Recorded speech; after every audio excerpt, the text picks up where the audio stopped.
Brigitte Lahaie, Sud Radio. C'est l'instant Sexy News. Eh bien, Vincent Hupertan, c'est Julia Palombe, notre Sexy News du vendredi que l'on retrouve et puis qui a du mérite parce que le jeudi soir, elle est sur scène à 21h avec votre spectacle, le Postpartum Show qui marche bien. Vous avez et puis c'est toujours au Théâtre de la Divine Comédie, bien sûr. Oui. Et je suis ravie le vendredi de vous retrouver. Bonjour à tous. Alors aujourd'hui, j'avais envie de vous parler de cette idée de créer un couple où nous serions libres mais ensemble. Parce que je regardais une vidéo de Lina qui datait de 1983. Et à la question « Qu'attendez-vous du mariage ?», voici ce que répondaient les dames.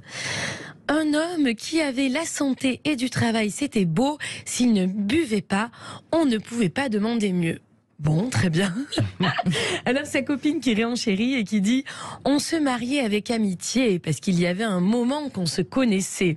Alors on sent bien effectivement qu'elles n'avaient peut-être pas l'occasion de rencontrer beaucoup d'hommes, comme c'est mon cas, n'est-ce pas, moi qui sors tous les soirs. N'est-ce pas ? Alors ces dames, elles étaient... Pourtant qu'à 83 déjà, il y avait quand même une liberté sexuelle. Oui, c'est exact. C'est des dames qui étaient quand même... qui avaient déjà fait leur vie, disons. Hein. C'était pas des petites jeunettes. Hein. Elles racontaient comment ça s'était passé. Alors elles disent qu'elles étaient couturières, femmes de ménage, mais pas de quoi ramener un réel salaire à la maison finalement. Sans compter que, comme elles le disent elles-mêmes, un homme, ça demande beaucoup d'entretien. Il faut tout raccommoder. On ne jetait rien à l'époque. Alors c'est vrai, j'imagine à peine, hein, moi qui me contente de faire un ourlet ou de vite fait remettre un bouton les grands soirs, hein, les soirs de gala. Alors sur la question des enfants, elles répondent sans une once de culpabilité. J'ai eu 8 enfants, mais j'en voulais 3. Les hommes rentraient ivres et cherchaient à faire la chose. Ils me frappaient, ils faisaient des sérénades. Je n'avais pas droit à la parole car c'est lui qui ramenait l'argent. Alors sur ce point, elles se rejoignent toutes. Elles concluent ainsi: on subissait pour la simple raison qu'on ne ramenait pas d'argent à la maison. Alors, une raison de plus peut-être, s'il en fallait, pour dire haut et fort que bon, c'était pas mieux avant. Enfin, en tout cas, pas surtout. Mais alors, la question que je me pose et que je vous pose, qu'en est-il aujourd'hui ? Il y a une chose qui m'échappe, puisque les femmes gagnent de l'argent aujourd'hui, parfois même plus que leurs conjoints. Pourtant, on est bien d'accord que les violences persistent. Elles sont nombreuses à témoigner de je crois qu'on en est à peu près au même nombre de femmes mortes par an actuellement, oui. Je crois aussi. Oui, malheureusement. Oui. Voilà, malheureusement. Mais alors, où est la solution ?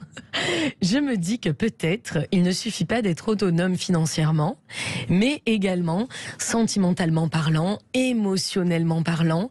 Alors c'est ma proposition pour aller mieux en ces temps agités, mes amis. À l'heure où nous parlons, le couple existe évidemment depuis la nuit des temps, mais il est en train surtout de se transformer, puisqu'aujourd'hui il existe en dehors des contraintes que l'on connaissait peut-être encore en 83, c'est-à-dire que ni les parents ni la religion nous obligent à nous mettre ensemble, ni la sécurité financière, parce que quand même là les femmes aujourd'hui en 2022 elles travaillent. Donc si on se met en couple, c'est par désir. Et alors je me dis, mais peut-être la seule question qui vaille, c'est: qu'est-ce que je désire au fond de moi ? Et comment faire durer ce désir ? Comment respecter mon désir ? Comment me faire respecter dans mon désir ? Alors nous sommes dans une nouvelle ère, le couple montre de nouveaux visages, et c'est ce que vous venez témoigner d'ailleurs, vous en témoignez chaque jour avec Brigitte sur cette antenne. Alors fort heureusement, nous créons de nouveaux schémas, nous inventons de nouvelles façons de vivre ensemble, et moi c'est ce qui me plaît, ce qui m'excite. Je crois que ça ne doit pas nous faire peur, parce que ce chemin, il est excitant, il est nouveau, on va de l'avant, on évolue, on essaie de faire bouger les lignes. Alors évidemment, ça bouscule, ça dérape un peu, mais peut-être c'est là que nous allons découvrir comment vivre libre ensemble. Voilà, c'est peut-être une raison valable de se réjouir aujourd'hui, 25 mars 2022. Soyons libres ensemble pour le meilleur et pour le pire. Oui, c'est intéressant. J'aurais pas imaginé qu'en 83, on témoignait encore de ce besoin de trouver un homme qui assure financièrement. Comme quoi, c'était pas gagné. Oui. Alors peut-être qu'il faut supprimer l'alcool. D'abord, c'est mauvais pour l'érection. C'est très mauvais, mais c'est très mauvais. C'est mauvais pour l'érection et puis ça rend les hommes violents. Alors, je pense que ce serait peut-être une loi. Oui, passons au jus. au jus de fruits, au jus de légumes, c'est très moderne. Hein. Oui, et puis ça, un petit jus de gingembre. Moi, je fais ça régulièrement à mon mari, ça marche très bien. ça marche bien. Ah oui, c'est pas mal. C'est presque de la barbondée. Presque. On est sur la même longueur d'onde. Je vois ça. Voilà. Non, mais en tout cas, ce qui est sûr, c'est que le couple est en train de se transformer. Alors moi, je crois pas qu'on est. Moi, je dis souvent, le couple, c'est comme la démocratie, c'est le moins pire des systèmes. Mais c'est vrai qu'il a besoin d'être un petit peu revisité, non, Vincent Hupertan? Je crois que là, le concept de vérité tel qu'on parle aujourd'hui, peut-être dans quelques années, on ne parlera plus. Hein. La société change. Et en fait, c'est un changement qui est naturel, qui est intrinsèque. C'est lié à l'évolution de l'espèce et puis des rapports humains. Peut-être que dans quelques années, ça sera old-fashioned, has-been. Par exemple, là, je vois de plus en plus ce qu'on appelle les nouvelles sexualités. Les nouvelles sexualités, ça veut dire qu'elle n'est pas genrée. C'est une sexualité qui est non exclusive, donc de plus en plus. Donc et tout ça, c'est dans le couple. Donc s'il y a des gens c'est de la jeune génération qui arrivent à la fois de concilier le couple avec la dimension qui est amoureuse, affective, tendresse, et de l'autre côté une sexualité qui est libérée, qui est libre. Donc chacun fait ce qu'il veut. Je rigole là parce que l'infidélité est toujours la première cause de séparation. Alors de séparation dans les couples. Mais si c'est le couple d'emblée, il a fait un choix, il a affirmé que les deux partenaires jouent le jeu, il n'y a pas de raison que voilà. Donc les séparations, est-ce que c'est toujours de l'infidélité ou est-ce que c'est des séparations qui liées au fait que finalement il y a l'usure du couple? Parce que avant on restait, ça c'est clair. C'est qu'avant, au moment où le couple était mort affectivement, on continuait parce que c'était la loi, c'était la législation, c'était la famille, c'était les enfants. Aujourd'hui, c'est beaucoup plus simple. Donc, est-ce que c'est l'infidélité ou c'est plutôt l'infidélité qui est dû à l'usure symbole du couple. Donc, moi, je crois que c'est encore une grande crispation aussi. Je suis assez d'accord. C'est-à-dire que je pense qu'il y a encore beaucoup de contradictions. On veut beaucoup être libre, mais effectivement, on se sépare encore beaucoup pour des causes d'infidélité. Mais c'est pour ça que je crois qu'il faut vraiment ne pas hésiter à inventer son propre modèle, y compris y mettant parfois des doses de tradition. La tradition n'est pas mauvaise, si c'est ce dont vous avez envie. Et un nouveau couple peut aussi être empreint de fidélité. Et peut-être de fidélité à certaines lois que vous inventez. Voilà, je crois qu'il ne faut pas oser en tout cas à créer son propre schéma unique. Oui, en tout cas, moi, ce que je dis souvent en France, parce que malheureusement c'est pas le cas dans bien des pays du monde. En France, chacun peut vivre la vie qu'il a envie de vivre sur le plan intime. Donc profitons-en. Profitez-en. Mais pour ça, faut-il encore vous connaître. Et le problème, c'est que les gens sont souvent dans leur éducation et leur culture et ne savent pas s'inventer eux-mêmes et inventer leur couple. Au fond, c'est ça la difficulté.